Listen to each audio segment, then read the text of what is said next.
whistleblower is the wild card, like the Achilles heel of institutional corruption. Some of the most heroic whistleblowers have come from the most corrupt agencies and bureaucracies. City employees are actually required to affirmatively report to DOI corruption that they are aware of. The nature of fraud and corruption is that it most often is not on the surface. You need somebody on the inside with understanding of what is really going on. I started blowing the whistle in 1992. I don't necessarily think of myself as a whistleblower because I was sworn to enforce the law, and that's exactly what I did. So at the time when the university and the leadership asked me to basically commit a crime, I'm not a lawyer. I was not aware of the whistleblower laws. I tried to deal with them in a professional way. We need people to realize the power that they have as grassroots. I jumped and I reported very publicly in the front page of every media outlet on the 6 o'clock news, special investigations, that these crimes were being committed by officers. So he began to investigate, and he discovered that Ranbaxy had lied to regulators in more than 40 countries around the world, that 200 of its drug products were made with completely false data. This is what I say to people: I am an American. This is my country. I would do it again because, again, my oath says serve and protect everyone. Victor Igwe is a hero in South Florida. I think it's taught them, it's taught the City Commission, assuming they're educable, it's taught them that there's a price tag for trying to hush people who are whistleblowers. So everything stays confidential on the investigative side. New York City has very robust whistleblower protections. The idea is to look at legally how the whistleblower can proceed with the protections of law. Our role really is to help people stay out of ethics trouble. We want to keep them out of the newspaper. So we are, I think, I'll say fortunate from the perspective of DOI, fortunate to have a very robust press corps here in New York City. Over 80% of civil fraud cases are initiated by whistleblowers in this country. As a result of whistleblower information, we've been able to collect $5.1 billion. As a result of that, we've also made awards to whistleblowers more of $823 million as well. Kosovo has got whistleblower rights now. Use them effectively, and always be pushing for solidarity.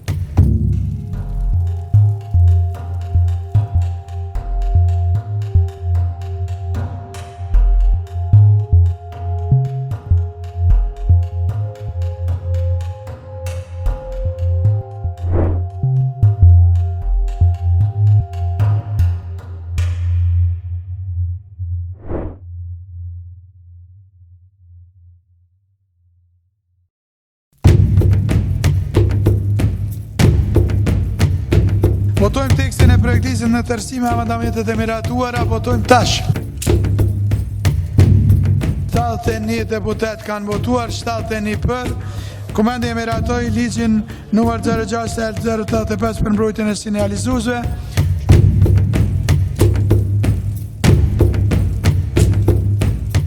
Kosovo should be proud of the law that it enacted. It meets global best practices for whistleblower rights, and it satisfies all the standards for the European Union whistleblower directive. In fact, I think it's quite a bit stronger than the US whistleblower law. And finally, it has discipline for those who bully and retaliate against whistleblowers. This law is sparkling on paper. Now comes the real test.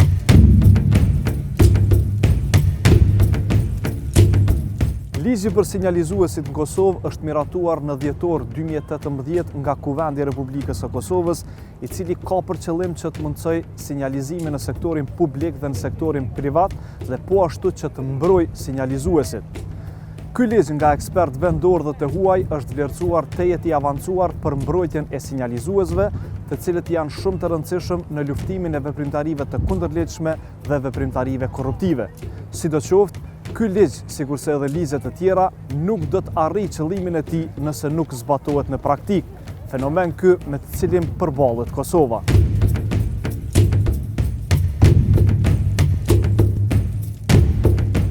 Jemi në Washington, në Shtetet e Bashkuara të Amerikës, për të parë nga afër praktikat e mira të sinjalizimit të rasteve të shkeljes së ligjit dhe po ashtu të mbrojtjes së sinjalizuesve.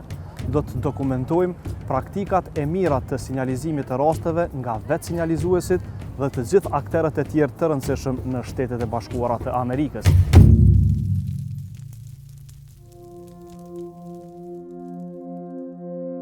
Shtetet e Bashkuara të Amerikës janë vendi ku jetojnë parafërsisht 330 milion banor. Parimet bazike të Kushtetutës së Amerikës, që ka hyrë në fuqi në vitin 1789, janë federalizmi, ndarja e pushteteve dhe sondimi i ligjit. Ligjet në SBA miratohen, interpretohen dhe zbatohen në nivel federal, në nivel të shteteve dhe në nivel lokal. SBA-ja janë ekonomia më e madhe në botë. Në vitin 2019 kishin GDP-n prej 21.4 trilion dollar dhe buxhet prej 4.4 trilion dollar. SBA-ve me një ekonomi të tillë të zhvilluar ju mundsohet të mbledhin dhe të kenë lëvizje të njerëzve dhe kapitalit, menaxhim dhe ide inovative për të përfituar të mira, shërbime dhe punë produktive, e që është katalizatori fuqisë të bërit biznes në SBA. E të gjitha këto nuk mund të realizohen pa pasur një demokraci e cila është e bazuar në qeverisje të mirë dhe sondim të ligjit, ku siguria juridike është e mbrojtur si në aspektin juridik ashtu dhe atë institucional. Të gjitha këto do të ishte pamundur të kultivohen pa pasur qytetar dhe zyrtar me integritet, të cilët pavarësisht çmimit luftojnë çdo ditë për mbrojtjen e këtyre vlerave dhe parimeve. Mbrojtja e sinjalizuesve në këtë aspekt luan rol të rëndësishëm. SBA, shtet me përvojë dhe kulturë 240 vjeçare në sundimin e ligjit, me ligje që garantojnë mbrojtje ligjore dhe institucionale për sinjalizuesit, ka kaluar përmes sfidave në mbrojtjen e tyre në njërin anë dhe në anën tjetër në ndjekjen dhe gjykimin e atyre që kanë rënë ndesh me ligjin, që kanë cenuar vlerat dhe parimet mbi të cilat është themeluar dhe ndërtuar kombi amerikan. Ky dokumentar do të tregoj praktika të mira se si trajtohen sinjalizuesit në SBA.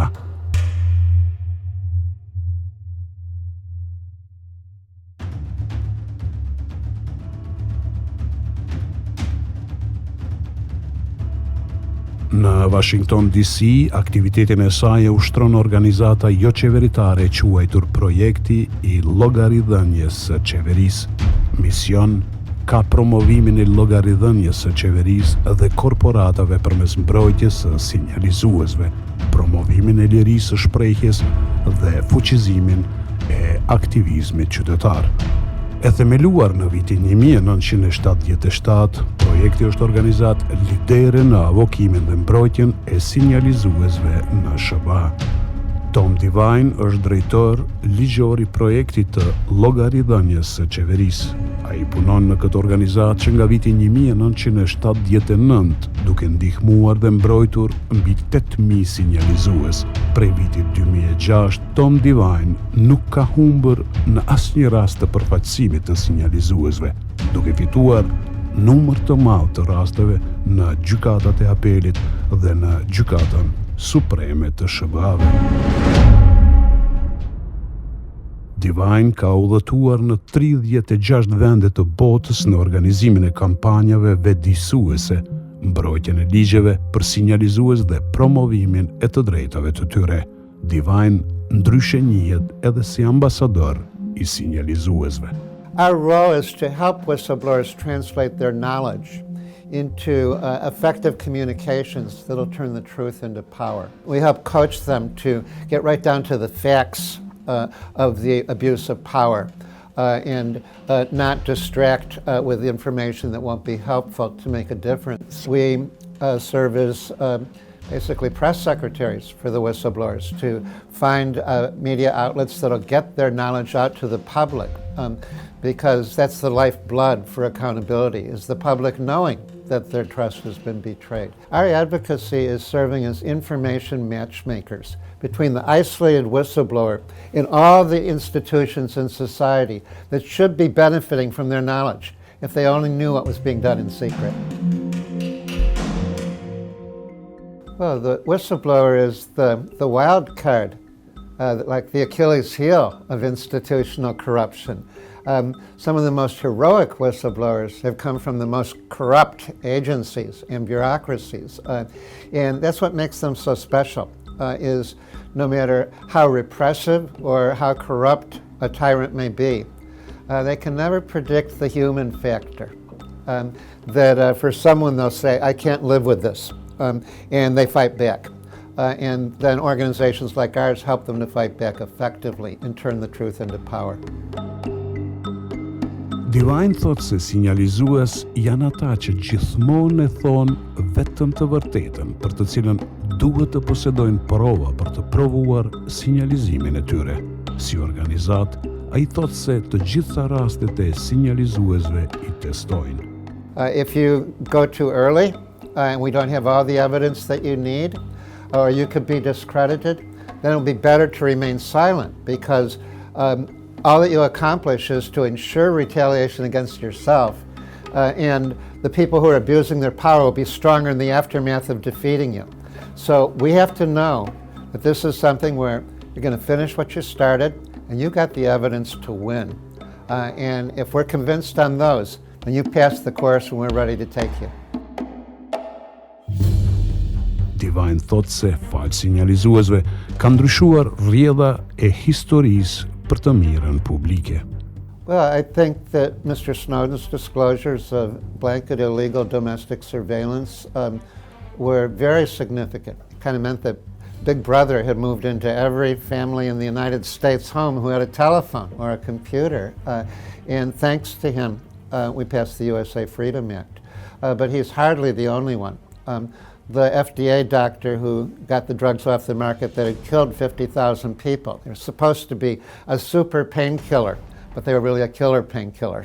And he got them withdrawn from the market. The whistleblowers who exposed horrible violations of nuclear safety laws. Like, for example, after the 3 Mile Island accident in the United States, our less dramatic version of Chernobyl, the plant had to be cleaned up.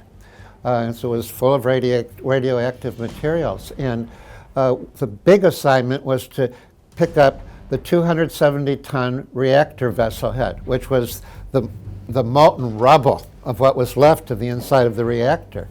And if this fell or dropped at the wrong spot, it could have caused a total meltdown, which would have forced the evacuation of Philadelphia, New York City, and Washington, D.C. for years. And the company that was doing the work, they wanted to go ahead and get bonus payments, so they weren't going to test the equipment. Robert McLean në vitin 2006 ishte veteran ushtarak I liruar me nderime dhe zyrtar federal I zbatimit të ligjit në SBA. Në korrik të vitit 2003, SBA-t kishin pranuar informata inteligjente nga qeveria saudite lidhur me sulmet vetvrasëse përmes rrëmbimit të aeroplanëve në qytetet të SBA-s dhe Evropës. Në të njëjtin vit, McLean, aso kohe marshall ajror federal, kishte mësuar lidhur me pengesat që qeveria amerikane kishte për të parandaluar sulmet terroriste që mund të cënonin sigurinë ajrore dhe nacionale në SBA. Për shkak të shkurtimeve buxhetore, edhe mbulimi me marshall ajror në linjat e fluturimit me distancë të largët ishte parapar të anulohej. Lidhur me këto zhvillime, McLean kishte raportuar dhe protestuar tek zyret e sigurisë së dheut dhe inspektori i përgjithshëm, të cilët kishin refuzuar të vepronin. Pasi McLean kishte dështuar me opsionet brenda agjencisë, ai në mënyrë anonime kishte zbuluar të dhënat tek mediat. Mediat shumë shpejt e kuptuan rëndësinë e lajmit, të cilin e shpërndan, duke shkaktuar reagime dhe protesta brenda Kongresit Amerikan.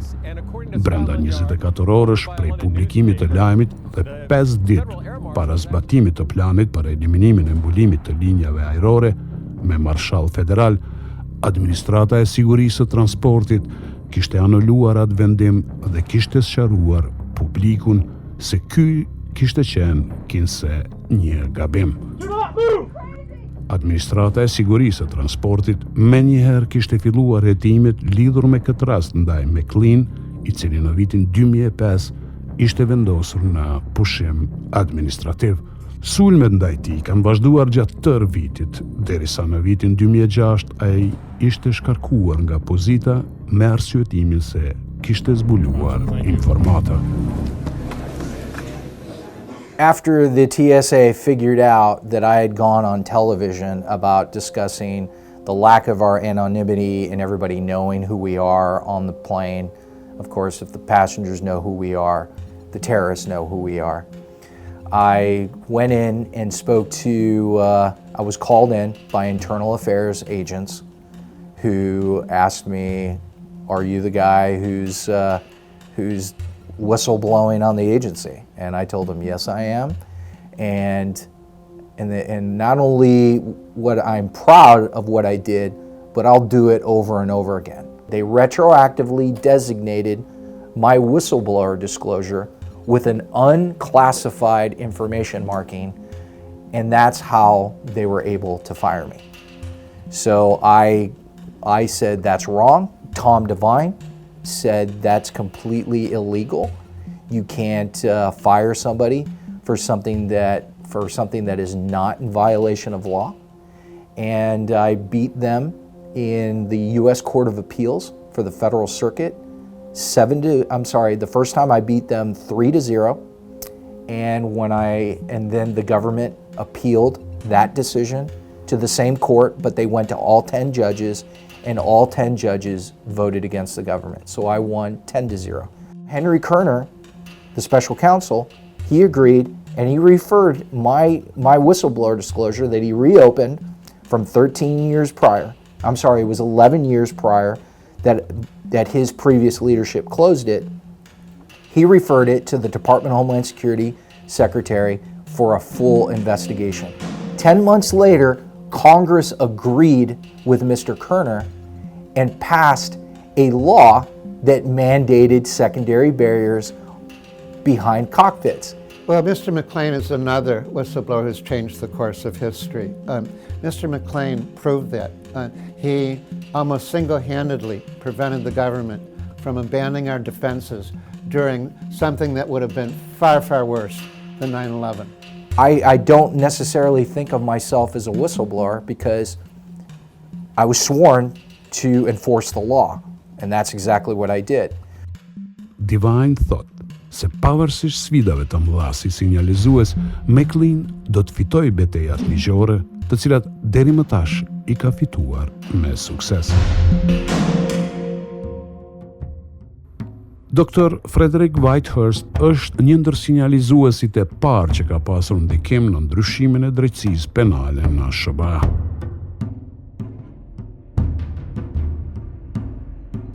Whitehurst është ish shkencëtari i FBI-s, i cili kishte ekspozuar praktikat e këqija në laboratoret e krimit në FBI, të cilat më vonë kanë rezultuar me ndërmarrjen e reformave të gjëra.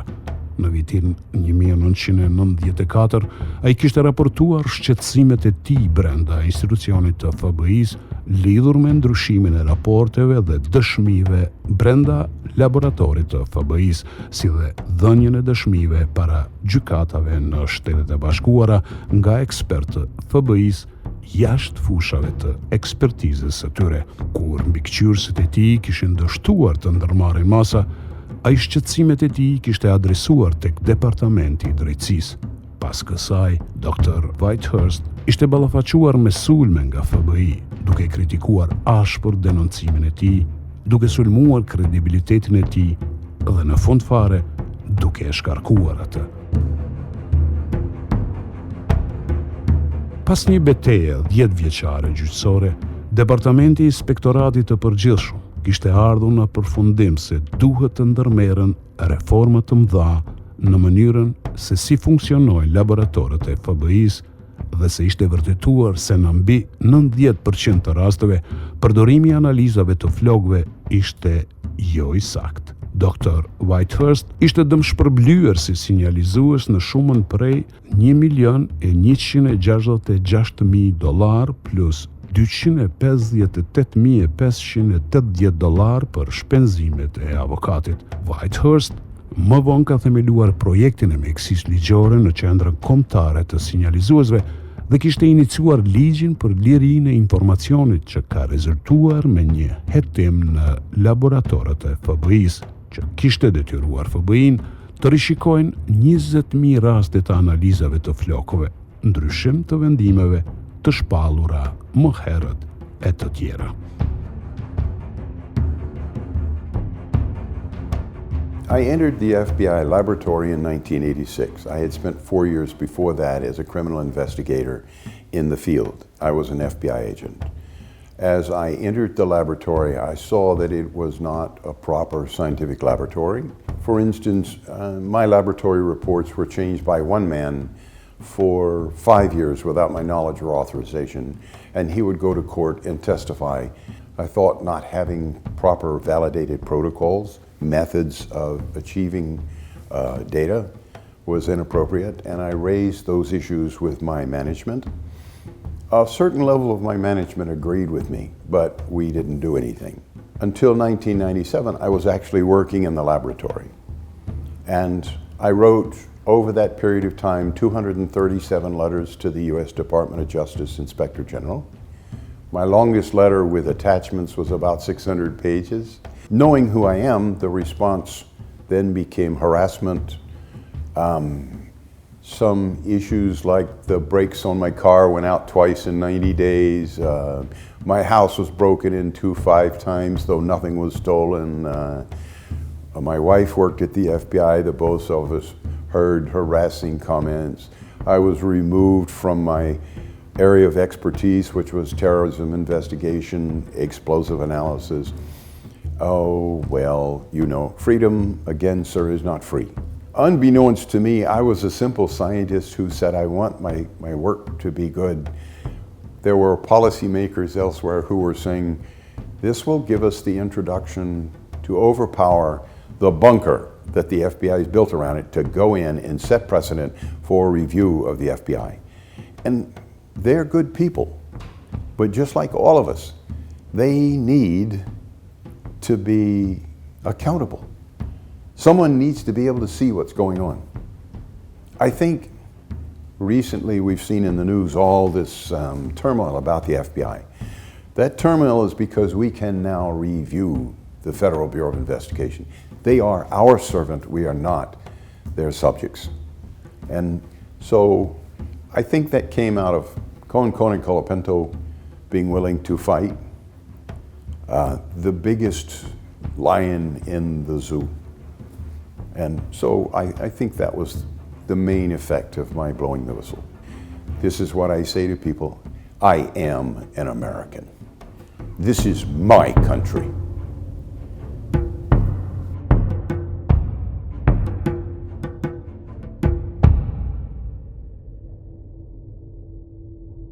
Përveç mbrojtjes ligjore dhe institucionale, aspekt tjetër shumë i rëndësishëm i ligjit mbi sinjalizuesit është padyshim edhe shpërblimi financiar për sinjalizuesit që kanë informacion dhe raportojnë lidhur me mashtrimet apo afera korruptive brenda institucioneve në SBA. Lidhur me këtë, flet Erika Kelton, partnere në firmën ligjore Phillips dhe Cohen, firmë specializuar në përfaqësimin e sinjalizuesve. Longest standing program was established under a federal statute called the Federal False Claims Act.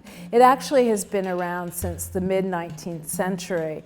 But in 1986, that statute was amended to really reinvigorate the financial rewards for individuals with knowledge of fraud against the federal government and provide them with certain entitlements to stand in the shoes of the federal government and litigate the claims, as well as receive an award in successful cases. The amount of the award can be quite substantial. Under that particular statute, it is most typically between 15 and 25% of the amounts recovered. Those amounts can go up to 30% of the amounts recovered in cases that the government does not intervene. That law was amended in 1986, and since that time, it's been massively successful. It's recovered approximately $70 billion, yes, $70 billion recovered because of whistleblowers who have stepped forward with information about fraud against the government. Over 80% of civil fraud cases are initiated by whistleblowers in this country. And because of the success of the Federal False Claims Act, other federal agencies started looking at adopting whistleblower programs to help them in their anti-fraud enforcement missions. Ndë rastet më interesante që ka përfaqësuar Kelton, ku Sinjalizuesi ishte I huaj dhe I cili me kërkesën e tij ende mbetet anonim, lidhet me mashtrimet në tregun e letrave me vlerë dhe tregun e mallrave, e që kishte efekt ndërkombëtar. He came to us, he was an international whistleblower, and that's another very important point, that you do not have to be a United States citizen, nor do you have to be a US resident to be a whistleblower. It was a very serious fraud. We met multiple times with the SEC and with the Department of Justice. They jumped right in. They openly acknowledged that the information that my client provided helped them tremendously and saved them about a year's worth of investigatory time. And obviously, it was a very significant fraud because he received an award of, now it's over $32 million. Lee Martin është drejtori zyrës së sinjalizuesve në kuadër të Agjencisë për mbledhjen e taksave në Washington, D.C. Kjo agjenci është pjesë e Departamentit të Thesarit Amerikan dhe njëherë është një ndër administratorët më efikas të taksave në botë. Kjo agjenci, vetëm në vitin 2015, ka mbledhur $3.3 trilion të ardhura dhe ka proceduar mbi $240 milion deklarata tatimore. Misioni I kësaj agjencie është t'ju ofroj taksapaguesve amerikan shërbim të kualitetit të lartë dhe t'ju ndihmoj atyre të kuptojnë dhe përmbushin obligimet tatimore ndaj shtetit. Në vitin 2006, Kongresi Amerikan kishte miratuar ligjin për lirim nga tatimi dhe kujdesi shëndetësor, I cili zgjeronte kompetencat dhe përgjegjësitë e kësaj agjencie edhe në administrimin e programit të shpërblimeve, përfshirë procedimin e pagesave dhe shpërblimeve për sinjalizuesit. Ky ligj kishte sjellë risi, përfshirë caktimin e përqindjes së shpërblimit për sinjalizues që shkon prej 15 deri 30%. Megjithatë, jo çdo raportim lidhur me dyshimet për keqpërdorim, ikje nga tatimi apo korrupsion merr besimin e kësaj zyre. Çdo rast I raportuar tek zyra e sinjalizuesve analizohet dhe vlerësohet. Nëse raportimi është I bazuar, është I saktë dhe I vërtetë. Informacioni pranuar kalon përmes një procesi I cili quhet rishikim I parë. The first review is to say, does this make sense? Or is there some basis of fact? Is it specific? Is it credible? It's not speculative. We make that first review. If it meets those criteria after making the assignment, then we send it for the first review to say, okay, which group will handle it? Rezultatet e programit të sinjalizuesve kanë sjellur konfiskim të madh të dobisë pasurore, e cila është fituar përmes aktiviteteve kriminale. The whistleblower program, since its inception that we talked about in 2007, as a result of whistleblower information, we've been able to collect $5.1 billion. As a result of that, we've also made awards to whistleblowers more of $823 million as well, from that standpoint. And that's where we had one of the biggest years that there's been. Last year alone, we collected $1.44 billion. The best piece of advice from a whistleblower perspective is that I believe whistleblowers can do more. There are a large number that have chosen not to come forward that probably should come forward with the information they have. The other, from the standpoint that I've seen as a result of our program, is that corporations and high wealth individuals need to understand that there's a high probability that any tax evasion or tax fraud that they are committing, a whistleblower will probably bring that information forward. And they're incentivized to do that.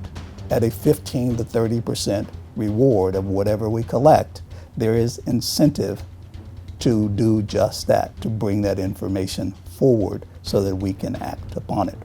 So my message to Kosovo would just be that, is to make sure that whatever program you design, that the incentive is enough to bring whistleblowers out from that standpoint.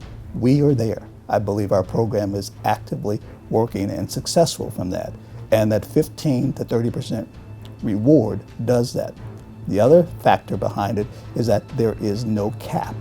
But what I mean by that is that there is no maximum that I can pay. If the dollars say it, I can pay as high as the 30% on whatever we collect.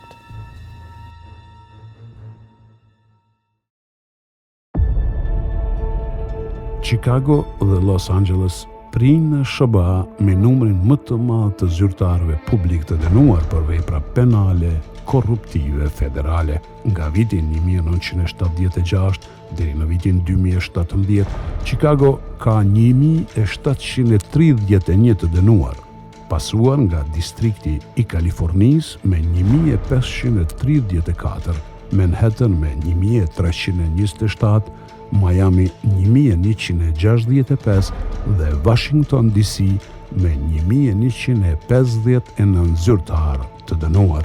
Luftimi efikas i korrupsionit në Chicago dhe SBA përmes sinjalizuesve tani më është një praktik shumë efikase. Këtë e vërteton edhe Komisioni i Letrave me Vlerë dhe Shkëmbimit, që nga themelimi i programit të sinjalizuesve, ky komision ka pranuar informata nga sinjalizues që vijnë prej 83 shteteve të huaja jashtë SBA-ve. Një prej sinjalizuesve më të famshëm të Chicagos është Raymond Pollack. Ai nga gazeta Chicago Tribune është quajtur si njeri i parimeve, i cili në përvojën e tij 12 vjeçare si kirurg i transplantimeve kishte përjetuar shikimin e pacientëve që ishin në prag të vdekjes në pritje të një mëlçie. Gjatë punës së tij, pothuajse në bazë ditore, ka pranuar pyetje nga pacientët: "Hej doktor, kur do të vijë mëlçia ime?"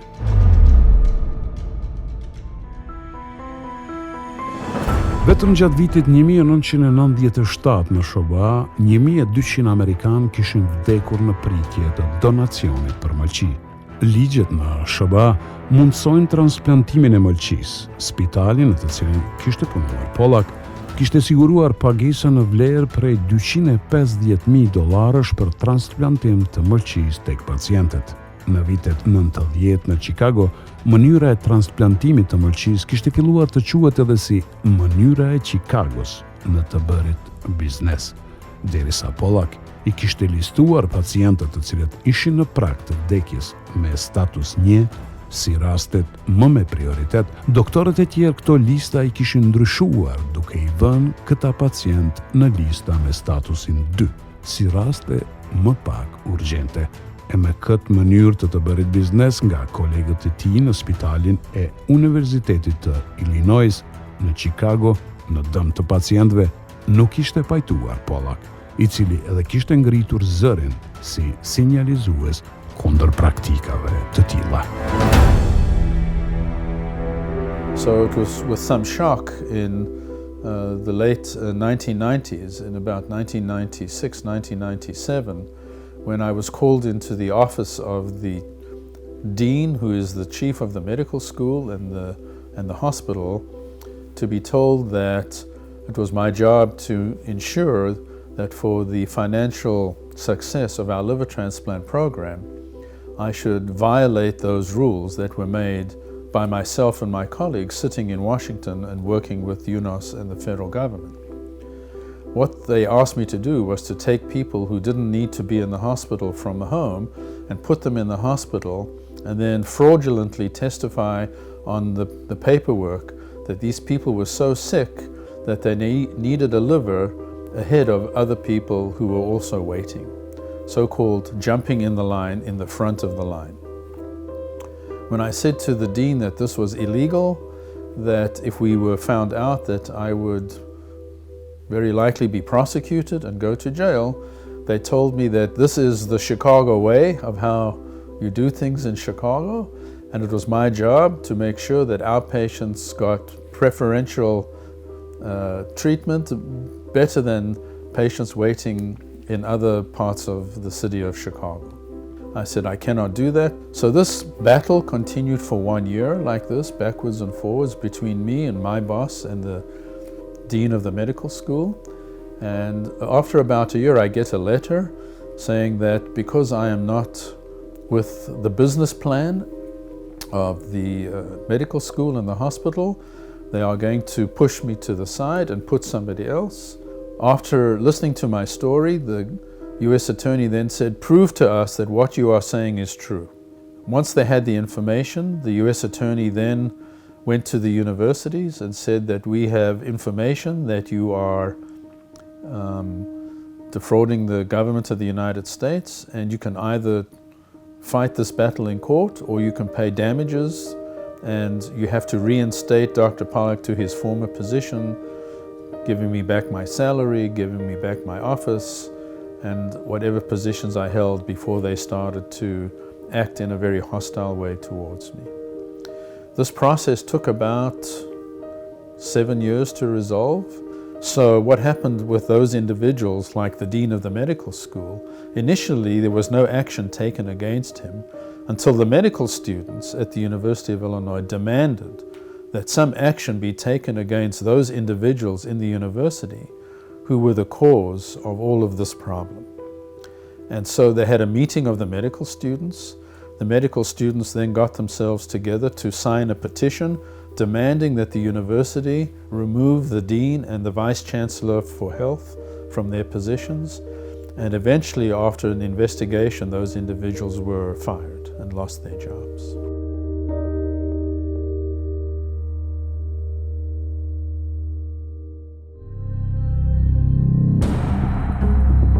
Chicago njihet edhe për përfshirje në afera korruptive të zyrtarëve të cilët kanë mandat të luftojnë krimin.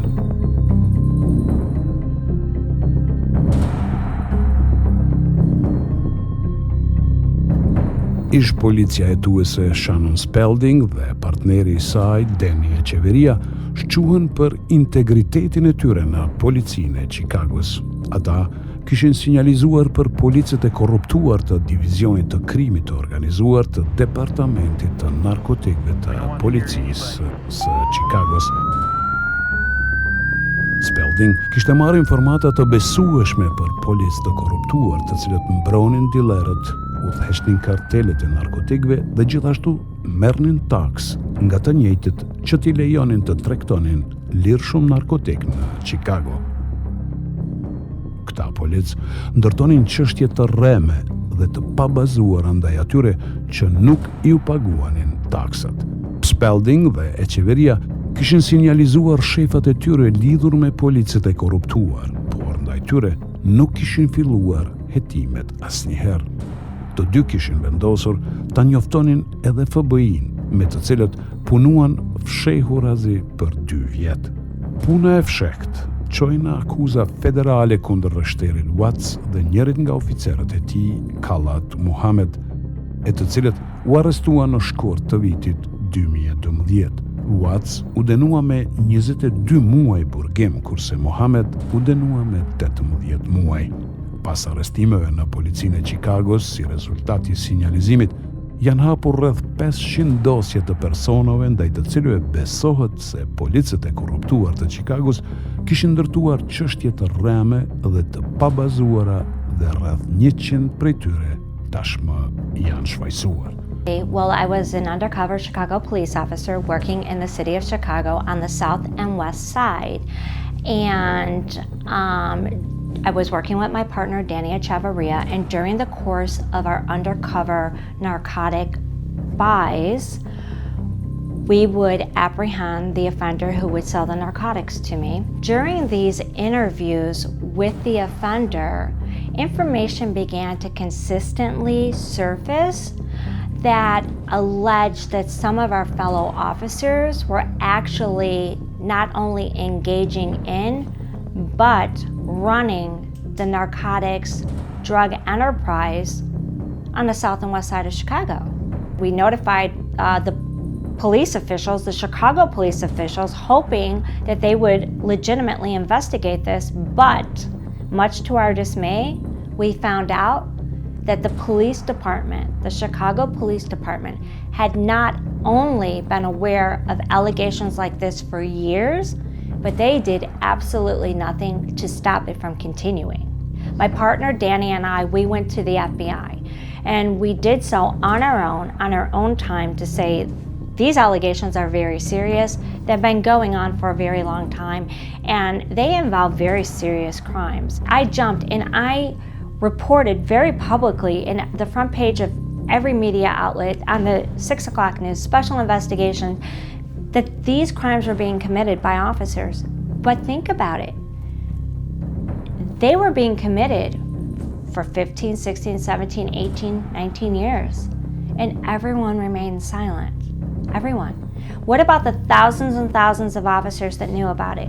But Danny and I, we rose up and we told. The investigation was massive when we first started. There was over a dozen original targets, and the more we investigated, the greater it grew. And we were told by the FBI officials that these allegations in the investigation would result in prison time for approximately 30 years for these individuals because the crime spree was so long and so massive. Unfortunately, because the investigation was compromised, it was actually reduced down to 2 of the original targets, a supervisor, Sergeant Ronald Watts, and one of his fellow officers that he did supervise on his TAC team, Khalat Mohammed, both pled guilty to the crimes they were accused of, and they served federal prison time.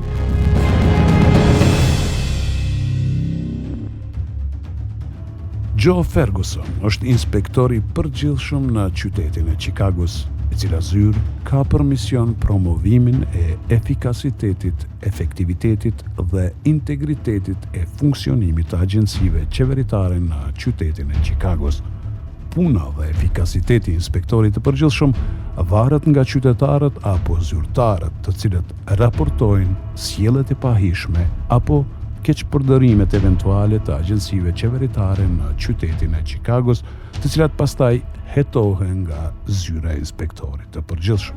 In the course of an average year, we receive close to 3,000 complaints or tips from people about misconduct that may be going on within the city. And we conduct initial reviews of those allegations and open investigations probably on about 300 of them in the course of a year. So there is a whistleblower protection law. So I mentioned we maintain the information confidentially until an investigation is over. There's a whistleblower protection law, which means it's a violation of the municipal code, the city code, as well as the law to retaliate against somebody who's brought forward information. And you can imagine in the case of city employees or city officials who are reporting information that somebody else in government may want to do something to, say, prevent them from getting a promotion, to to put a black mark on them for being able to have their career advanced, maybe even want to fire them. If that happens, the individual reports that to us and that becomes part of the investigation as well.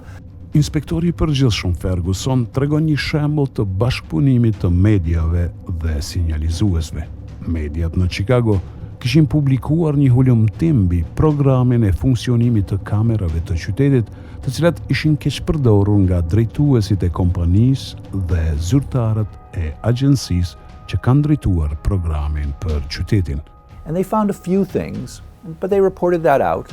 And we looked at that, and we went to the whistleblower. We figured out who the whistleblower was, and we went to that whistleblower. And what we learned from the whistleblower was that there had been a 10-year-long kickback scheme in which the number 2 person in the city department that ran the program had received $2 million in kickbacks over the course of 10 years from the company that was benefiting and running these camera systems. That information we brought to the prosecutors, and that resulted in a criminal investigation. That high-level official was charged with official misconduct and fraud and was convicted and sentenced to 10 years in jail. The chief executive officer of the company who was involved directly was convicted of fraud as well. Cooperated with the investigation, so they only went to jail for 5 years. And then there was a middleman who carried the money from the company to the city official. He cooperated with the investigation fully, and so he got a lighter sentence, but 3 people were convicted and got criminal sentences. They each were ordered to pay back the $2 million, and the company settled that suit for $20 million.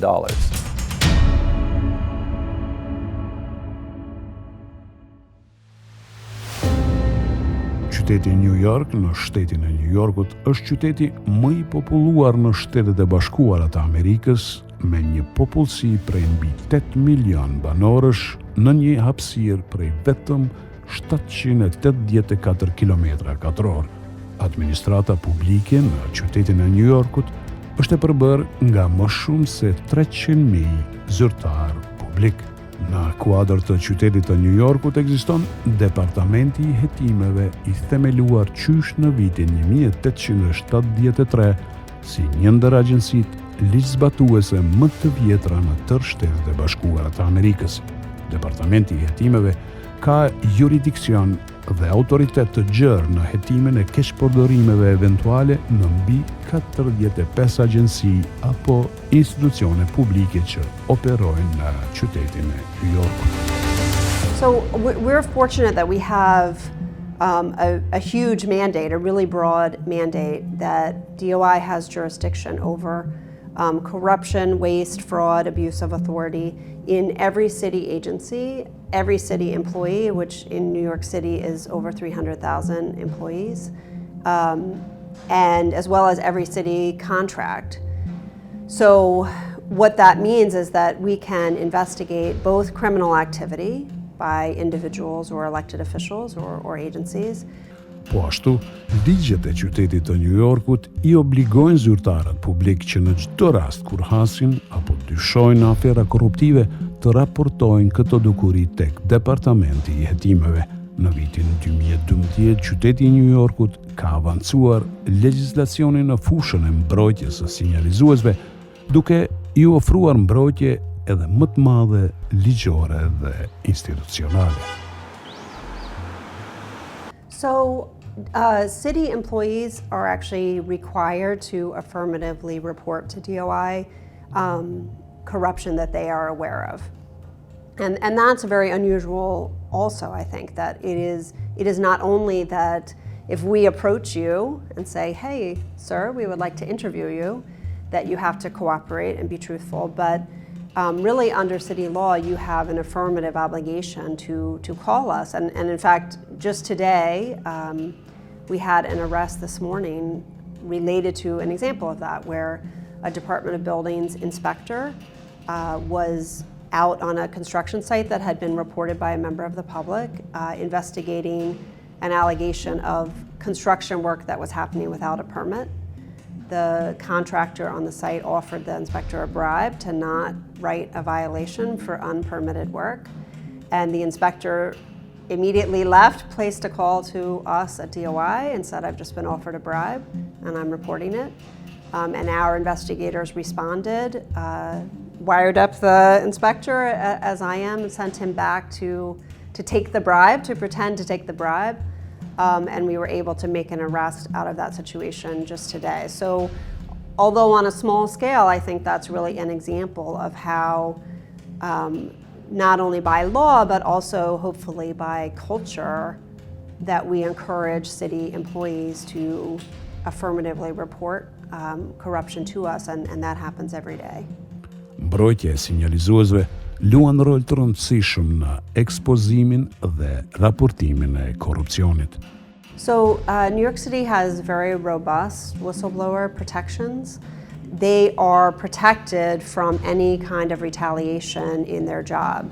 So, and in fact, what can happen if you believe you've been retaliated against is that the city can essentially force your employer to rescind any retaliatory action, replace you in your position, or restore, essentially restore you to the position you would have been in had you not been a whistleblower. In New York City government, we have a robust culture of reporting and people feeling confident that if they report wrongdoing, it'll be investigated fairly and independently, and they'll be protected against retaliation.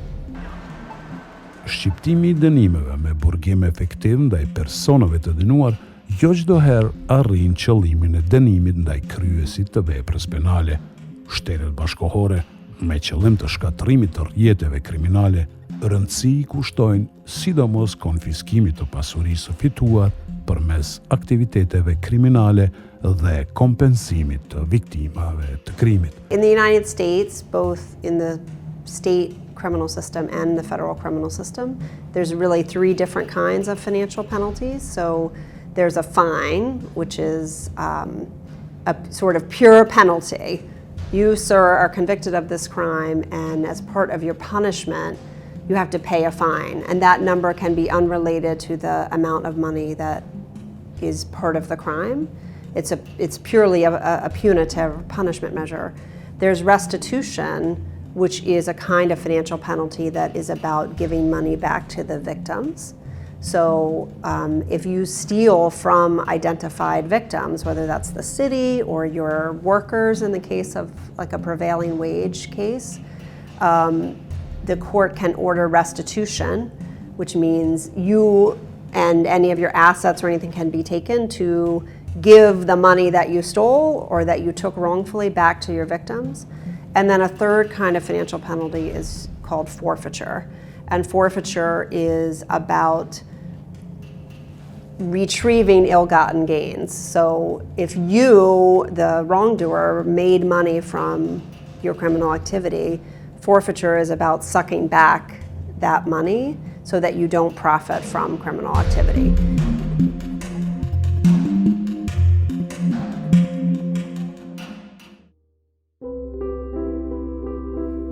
Tregu I barnave gjenerike në Shtetet e Bashkuara të Amerikës vetëm gjatë vitit 2018 ka arritur vlerën e $103 miliardë.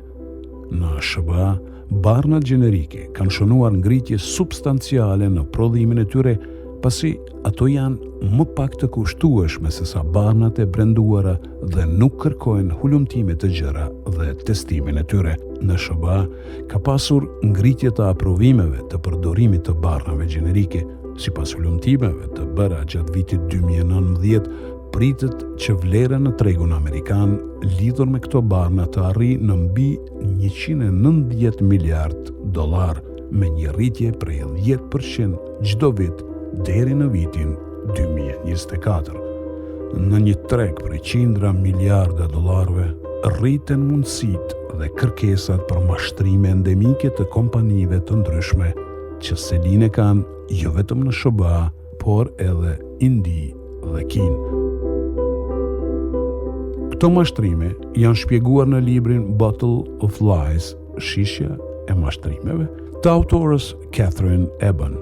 Deri te zbulimi dhe ekspozimi I këtyre mashtrimeve, erdhi si rezultati bashkëdyzimit dhe bashkëpunimit në mes të gazetarës rëmtuese Catherine Eban dhe Sinjalizuesit Dinesh Tucker. So he began to investigate, and he discovered that Ranbaxy had lied to regulators in more than 40 countries around the world, that 200 of its drug products were made with completely false data. But really, it's a tale of heroism, because instead of just walking away from the situation and concluding that it was not his problem anymore, he could not sleep at night. So he did something really incredible for an Indian executive, which is that he, because whistleblowers in India are very threatened, they don't last long. But instead, he wrote to regulators around the world. He wrote to regulators in the European Union, in Brazil, the World Health Organization, the FDA in the US, and basically told them that there was this fraud taking place. And really not a single person got back to him, and it was the tip of the iceberg. And I follow an FDA investigator named Peter Baker, who went into 86 plants in India and China over a 5-year period and discovered fraud in 4/5 of those plants. So the book is being very widely read and debated. Patients have been very grateful because they want this information, they want to know. Also, I think some patients have had experiences where their drugs don't work, they don't know why, and they want answers. I've also been in touch with members of Congress and their offices, so they are looking into this. And I think there is a question now about how much will change as a result of this.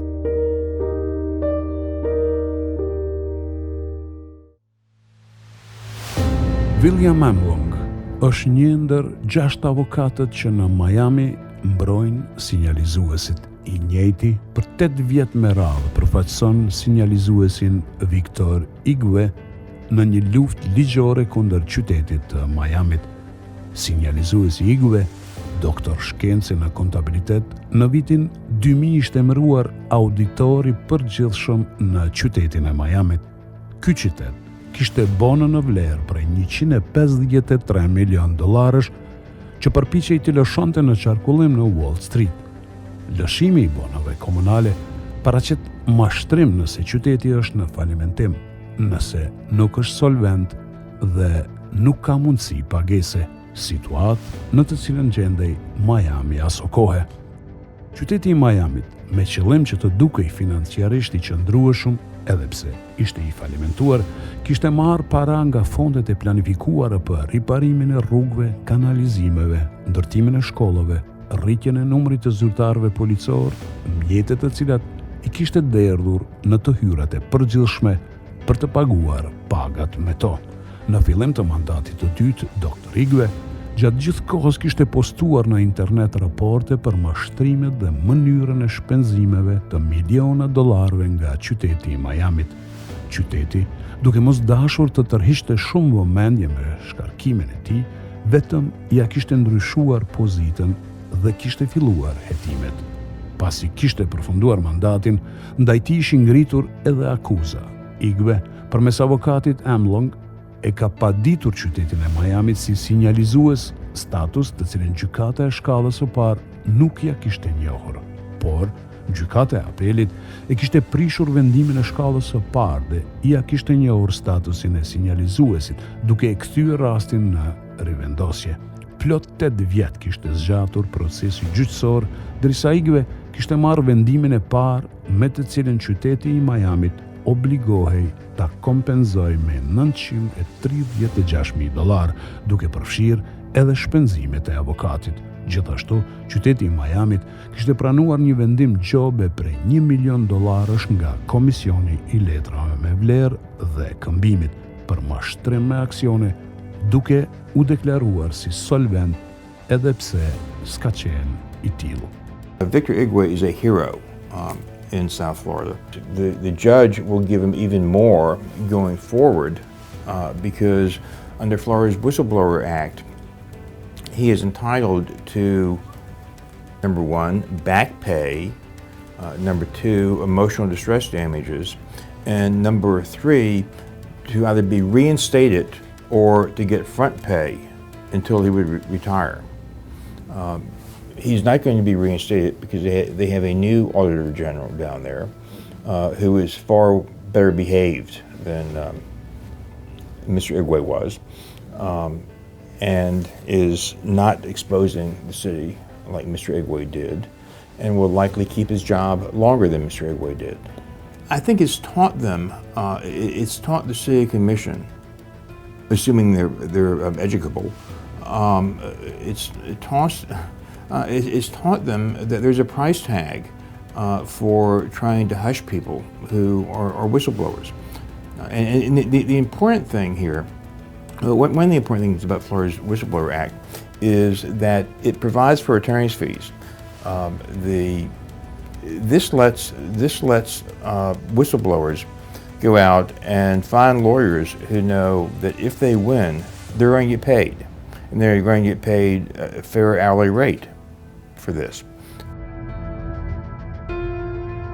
Akterët e intervistuar në SBA për këtë dokumentar vlerësojnë se roli sinjalizuesve është shumë dimensional në luftimin e shkeljeve të ndryshme, duke theksuar se sinjalizuesit janë qytetarët dhe zyrtarët që me integritetin e tyre kultivojnë standardet e sundimit të ligjit dhe qeverisjes së mirë.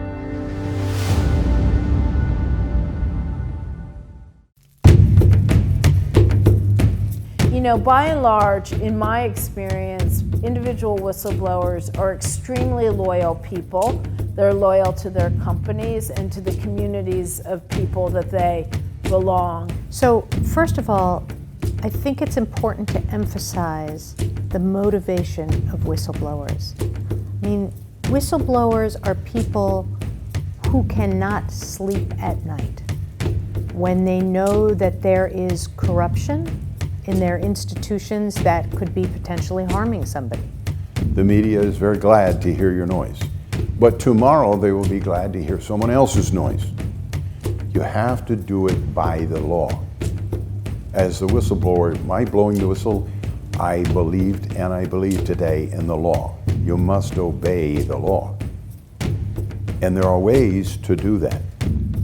Yes, I would do it again because, again, my oath says serve and protect everyone.